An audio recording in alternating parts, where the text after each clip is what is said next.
نحمده ونصلي على رسوله الكريم أما بعد فأعوذ بالله من الشيطان الرجيم بسم الله الرحمن الرحيم ولا تقولوا لمن يقتل في سبيل الله أموات بل أحياء ولكن لا تشعرون صدق اللہ تعالی وبلغنا رسوله النبی الکریم۔ یہ جو آیت مقدسہ میں نے سورہ بقرہ شریف سے تلاوت کی، اس میں اللہ رب العزت جل شانہ نے ہماری زبانوں پر تالے لگا دیے اور یہ فرما دیا کہ خبردار، جو لوگ اللہ کی راہ میں قتل ہو جائیں انہیں مردہ نہ کہو بلکہ وہ زندہ ہیں۔ ولا تقولوا لمن يقتل في سبيل الله اموات بل احياء، بلکہ وہ زندہ ہیں، ولكن لا تشعرون، تمہیں ان کی زندگی کا شعور نہیں ہے۔ تو یقیناً شہداء جو ہیں وہ زندہ ہیں، اور شہید وہ ہیں جنہوں نے اللہ اور اس کے رسول صلی اللہ علیہ وسلم کے لیے، حضور کے مقدس مبارک دین کی راہ میں اس کی حفاظت کے لیے اپنی جانوں کی قربانیاں دیں۔ یہ آنے والا ماہ مبارک جو محرم الحرام کا ہے، اور یہ آخری اسلامی مہینہ ذی الحج کا ہے، جس کی آج 20 تاریخ ہو گئی ہے، اور اس ماہ مبارک کی 18 تاریخ کو ایک روایت کے مطابق اور بعض روایتوں کے مطابق ایام تشریق میں خلیفہ سوئم امیر المومنین سیدنا عثمان غنی رضی اللہ تعالی عنہ کی شہادت ہوئی، اور ان کی شہادت بھی بہت بڑی اور عظیم شہادت ہے، اور انہوں نے بھی بارگاہ رسالت مآب صلی اللہ علیہ وسلم سے فیض پایا اور وہاں سے تربیت ہوئی۔ حسنین کریمین رضی اللہ تعالی عنہما اور اہل بیت اطہار کی بھی وہیں سے تربیت ہوئی بارگاہ رسالت مآب صلی اللہ علیہ وسلم سے۔ اور محرم الحرام کی 10 تاریخ کو سیدنا امام حسین علی مقام رضی اللہ تعالی عنہ اور آپ کے ساتھ دیگر نفوس قدسیہ اہل بیت اطہار نے اپنی عظیم قربانیاں پیش کیں۔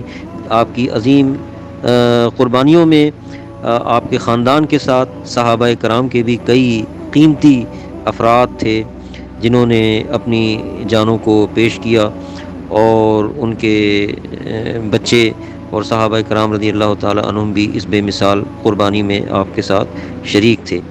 حضرت سیدنا امام حسین علی مقام رضی اللہ تعالی عنہ نے وہ عظیم اسوہ پیش کیا ہے اس عظیم قربانی کو دیکھ کر کہ اپنے نانا جان کے مقدس اور مبارک دین پر آنچ آنے نہیں دی، اور اپنی جان کو قربان کر دیا، اپنے اہل خانہ کو قربان کر دیا، لیکن دین اسلام کی عزت اور عظمت کو قربان ہونے نہیں دیا، اور دین کی عظمت کو اور اس کی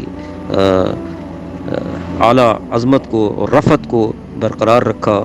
تو شہادت امام کا جو مقصد ہے وہ یہی ہے کہ دین اسلام کے لیے اگر اہل و عیال مال و دولت کی قربانی پیش کرنے کا موقع آئے تو کر دو، دین اسلام کے گلشن کو بچا لو۔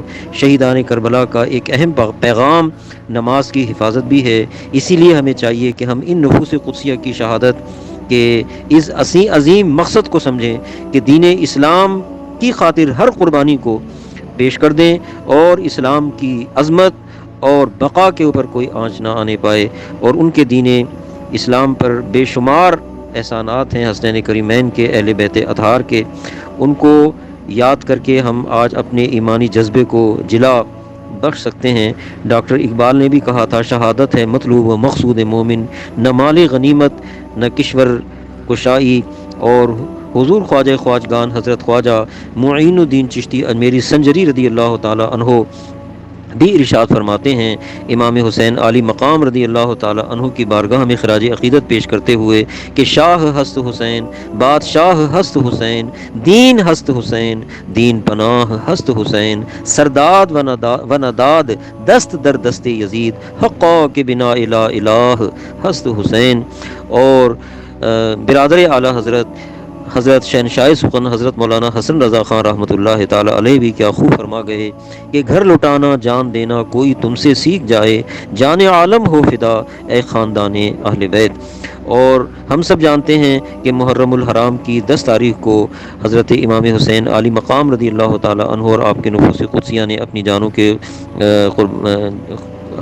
اس تاریخ میں قربان کیا، اور اس تاریخ کو ہمیں یاد رکھتے ہوئے چاہیے کہ کہ ایک تو یہ بات ذہن میں رکھیں کہ محرم الحرام اسلامی تاریخ اسلامی مہینوں کا پہلا مہینہ ہے، اور آخری مہینہ جو ہے وہ ذی الحج کا مہینہ. یہ بھی ذہن میں رکھیں کہ اب جو محرم شروع ہوگا تو اس ماہ سے 1445 ہجری جو ہے وہ شروع ہو جائے گی، اور یہ ماہ ذی الحج جو ہے یہ 1444 ہجری کا اختتام ہے.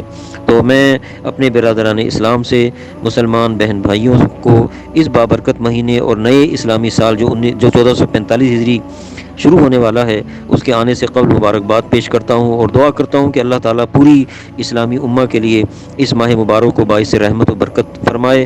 ہمیں چاہیے کہ ہم قرآن مجید فرقان حمید سے بھی اپنی محبت اور عظمت، اور صاحب قرآن حضور پر نور صلی اللہ علیہ وسلم سے بھی اپنی محبت اور اپنے تعلق کا ظاہراً اور باطناً اظہار کریں. اپنے اہل خاندان کو، اپنے بچوں کو، اپنے بچیوں کو، اپنے متعلقین دوست اور احباب کو بھی اس کی تعلیم دیں اور انہیں سمجھائیں اور انہیں بتائیں کہ اسلام کی عظمت اور شان جو ہے وہ کیسے ہے. وہ ظاہر ہے کہ وہ اللہ کے رسول صلی اللہ علیہ وسلم سے ہے، قرآن مجید فرقان حمید سے ہے. محرم الحرام میں 10 تاریخ کو بہت سے واقعات ہوئے. صرف آپ کی یادداشت کے لیے عرض کر رہا ہوں کہ 10ویں محرم کو جو عاشورے کا دن ہے، حضرت موسیٰ علیہ الصلاۃ والسلام کو اللہ تعالیٰ نے بنی اسرائیل سے نجات بخشی. فرعون اور اس کی قوم کو دریائے نیل میں غرق کیا. حضرت موسیٰ علیہ الصلاۃ والسلام کے بارے میں آیا کہ آپ نے اللہ تعالیٰ کے شکر میں اس دن کا روزہ رکھا. عاشورے کے دن نوح علیہ السلام کی کشتی کے بارے میں کہا گیا کہ وہ جودی پہاڑ پر ٹھہری اور آپ اترے، اور آپ نے شکریہ میں اس کا روزہ رکھا اور اپنے ساتھیوں کو بھی روزے کا حکم دیا. ہمارے آقا و مولا حضور پر نور سید العالمین خاتم النبیین محمد الرسول اللہ صلی اللہ علیہ وسلم نے بھی اس دن روزہ رکھا، اور صحابہ کرام رضی اللہ تعالی عنہم اجمعین کو اس کی ترغیب دلائی اور فرمایا کہ اگر میری ظاہری حیات ہوئی تو آئندہ سال 10ویں محرم کے ساتھ 9ویں محرم کا بھی میں روزہ رکھوں گا. نیز آپ نے عاشورے کا روزہ جو ہے وہ سال گزشتہ کا یہ بھی فرمایا کہ کفارہ ہے، یعنی جو روزہ رکھ لے تو گزشتہ سال کے گناہوں کا وہ انشاءاللہ تعالی کفارہ ہو جائے گا. او کما قال علیہ الصلاۃ والسلام. تو حاضرین ہمیں بھی چاہیے کہ ہم بھی محرم الحرام کے 9 اور 10 تاریخ کو روزے کا کم سے کم ضرور اہتمام کریں. اہل محبت تو ایسے بھی ہیں جو پورے 10 دن روزہ رکھتے ہیں، تو 9 اور 10 کے روزے کا آپ اہتمام کیجئے. محرم الحرام آنے والے ابھی سے تیاری کیجئے اور بے شمار نیکییں اور ثواب جو ہے حاصل کیجئے.